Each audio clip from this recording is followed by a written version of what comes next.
Nakatatlong discussion tayo ngayong araw ah. Yung una motor, si Papi, disgrasya. Tapos nagkarambola yung tatlong sasakyan. Ayun, bumangga yung truck sa poste. Ayun na, alright mga Papi, magandang hapon sa inyo lahat. Kagabi nagbiyahe tayo kay Joyride at nagkaroon tayo ng major problem sa ating motor. Pangit ang response ng kanyang throttle. Kahit napigain ko siya, ngayon ayos siya oh. Oh, may sipa siya pag pinipiga ko yung aking silinyador. Pero kagabi, kahit pigain ko siya, talagang hindi niya ako binibigyan ng power. Takbo ko parang takbo e-bike eh. Kaya ngayong araw papagawa natin siya. Speaking of problema, kagabi habang nagmumuni-muni tayo kung anong naging problema ng motor natin nag-search na ako sa mga vloggers natin dyan, no? Yung mga malulupit na vloggers. Sir, papakita ko sa inyo muna yung issue para maintindihan nyo, ha? So, start natin mga sir. Okay, start natin. Ngayon, pag binibigyan mo siya, wala namang problema. Pero dun sa full throttle, ay, baka madisgrasya ako mo eh. Full throttle ko mga sir, full throttle. Ayun o. Full throttle yun ha. Isa pa. Ayun o. Hindi umuusad yung motor sa palas. Ayun o. So ito yung diagnostic tool natin. Pinasok natin yung monitoring, yung diagnostic. Isa sa issue ng Honda, pero ito napakabata pa talaga, no? Para masira nun. Ito yung tinatawag natin na throttle position sensor. So pipigain ko yung throttle mga sir. Tapos tignan nyo rito ha. Yung value na to, yung 0.43, dapat padagdag yan ng padagdag habang binibigyan ko to, okay? Ayan, so 2, 3, biglang mawawala yan yung value. Ayun o, nakita nyo sir, naging 1. Halos sagad piga ako, pero bumagsak siya sa 0.92. Sa pa. So dun sa mga napanood natin video nila, iisa lang yung nagtutugma. Pag ganitong problema, nakulang sa hatak, kinakapos, bitin, o biglang bumabagsak kanya yung hatak, TPS daw. May kinalaman sa TPS o yung tinatawag na throttle positioning system o sensor.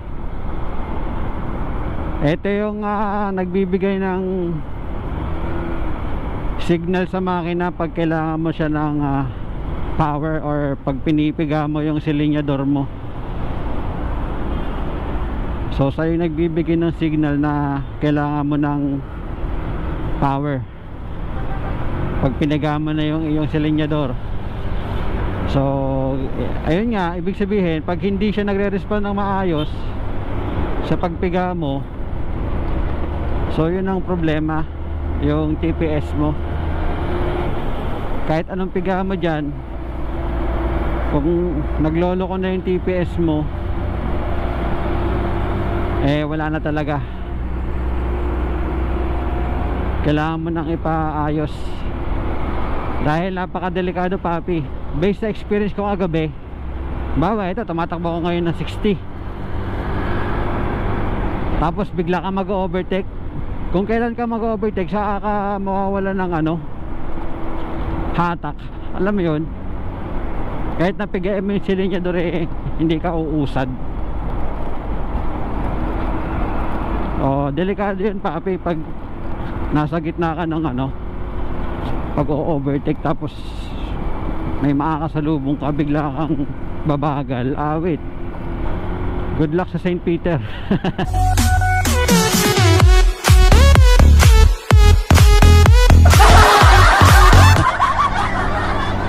Kaya kahit na maganda yung booking kagabi, pinasukan tayo ng 250 kagabi papunta ng Cavite. Galing tayo dun sa may Santa Ana, Manila. Diba hindi ko na in-accept?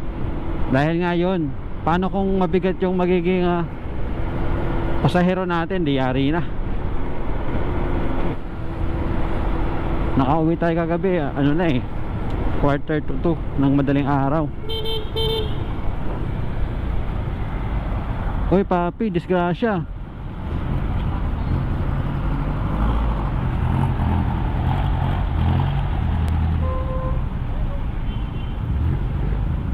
Kasi si papi.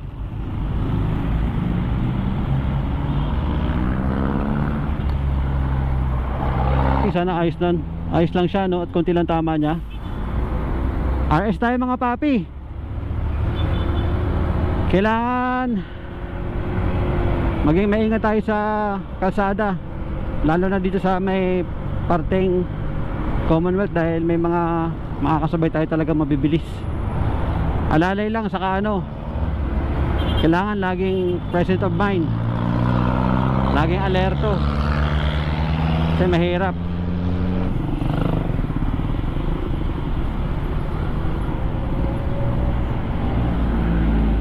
Ano to? Another banggaan mga papi. Kanina motor,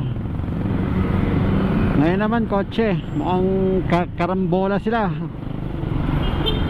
kaya pala traffic. Tatlo sasakyan ang involved. Ito naman, kaya pala traffic. Oh, enforcer to ah. Oy, enforcer ka diba? Hindi mo nalapitan. Ay, pambihira yan oh. Gunggong! Awit! Dead ma lang si boss eh. May nagbangga na dun, dead ma lang eh. Sabi niya, break time ko ngayon, bala kayo dyan. Traffic enforcer. Hinayaan yung nagbanggaan dun. Hindi nasikaso. Awit! Anong masasabi nyo papi pag ganyan? Dinaanan niya lang yung nangyaring banggaan doon, pero naka-uniform siya. Ayun o, Pilipinas MMDA.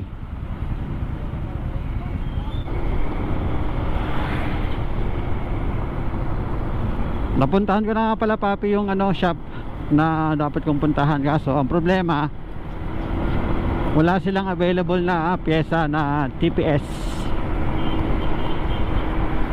Wait.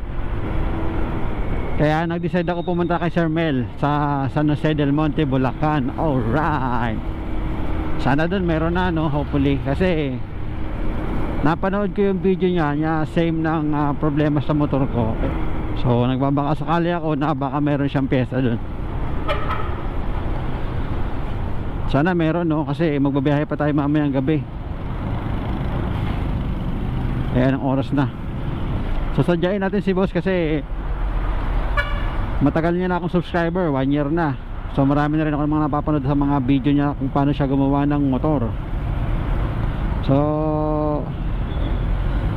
maganda naman ang kanyang feedback, kaya doon na tayo rekta. Dahil bago siya naging sikat na motovlogger, talagang gumagawa na siya ng motor. Kaya masasabi kong quality yung mga gawa niya sa shop nila. Mukhang malapit na tayo sa ating destination papi. Ayon sa ating mapa, meron na lang tayong 200 meters bago marating ang shop ni Sir Mel, o yung Speed Up Garage. Ayun, ito na nga ang Speed Up Garage. Alright. Gagi, ang dami. Yun ang problema.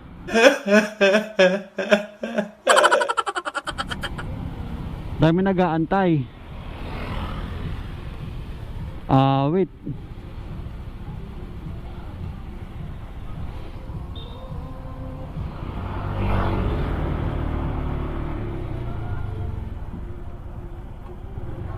Ang dami. Ang dami tao, men.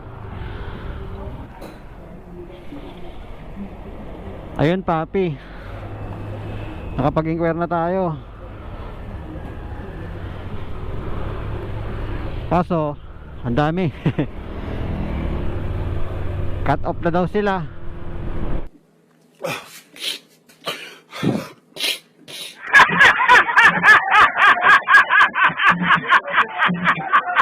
Dahil sa sobrang dami nakapila, hindi na sila tumatanggap ng panibagong dating na magpapagawa. Wait, kailangan natin makipagawa ito ngayong araw. Kaya gagawin natin ngayon, papi, maghanap tayo ng pangalawa na alam natin pwede natin pagkatiwalaan. Meron pa isang shop na pwede natin puntahan eh. Hindi siya sikat pero okay naman din yung mga gumagawa doon.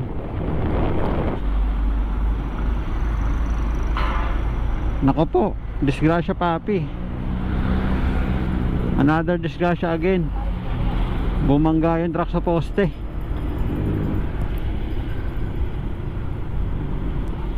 Nakatatlong disgrasya tayo ngayong araw ah. Yung una, motor, si papi, disgrasya. Tapos nagkarambola yung tatlong sasakyan.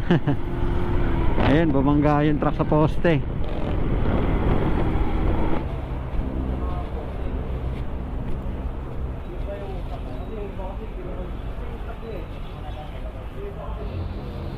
Boss, may gumagawa dito, boss? Ay, wala po, sir. Wala. Nandun po sa kabila lahat, sa Medon Antonio. Doon. Saan doon banda? Mula po dito sa may unang, pangalawang overpass po, patok po sa may Petron. Dire-diretso lang po yun, katapat lang sa ng Mercury Drug. Katapat na Mercury Drug? Po lahat ng mga mekaniko mo. Sige, boss, thank you ah. Ito. Ito, tapat doon ng Mercury Drug eh.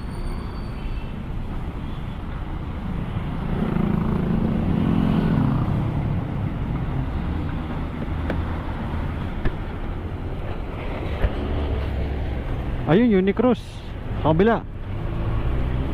Mayroon pala silang ano dito, branch. Unicross. Alright.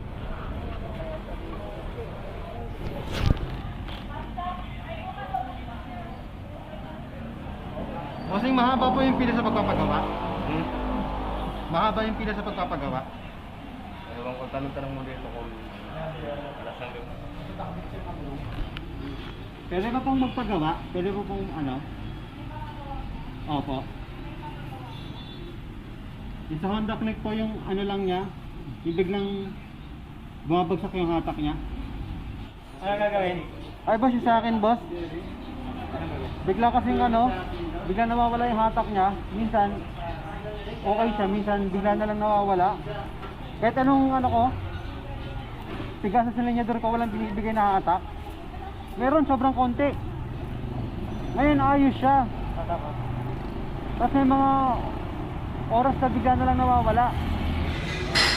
Nasa loob na yung motor natin. So yun mga papi, sabi ng mekaniko na nag-ayos ng motor ko is humina daw yung fuel pump. Kaya mahina yung bigay ng gasolina.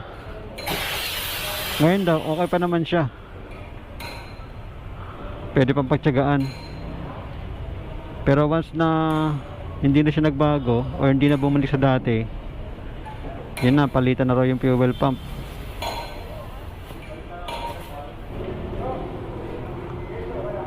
Chinek niya yung makina eh, oh. Saka diniagnose niya rin. So yun lang. Update na lang ulit tayo mga papi. Alright. At dahil yun nga ang diagnose ng ating mekaniko, so obserbahan natin to ngayong gabi. Magro-road trip muna tayo mga papi, para malaman natin talaga kung babalik pa siya sa dati o hindi na.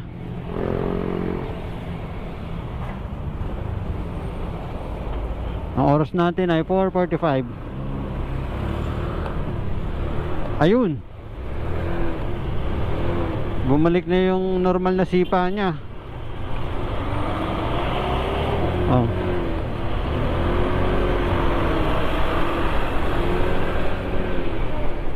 Mula kagabi kasi hanggang kanina, yung nagpunta tayo sa shop ni Sir Mel, Hindi normal yung hatak niya, nabawasan. Ito, bumalik. Pero obserbahan pa natin kung tuluyan na ba siyang babalik sa dati. So obserbahan natin ngayong gabi. Ikot-ikot muna tayo ng konti. Kasi minsan talaga aabuti ng mga 30 minutes to 1 hour bago magparamdam yung sakit niya eh. So obserbahan natin, 4:45 na. Ikot-ikot lang tayo. Alrighty.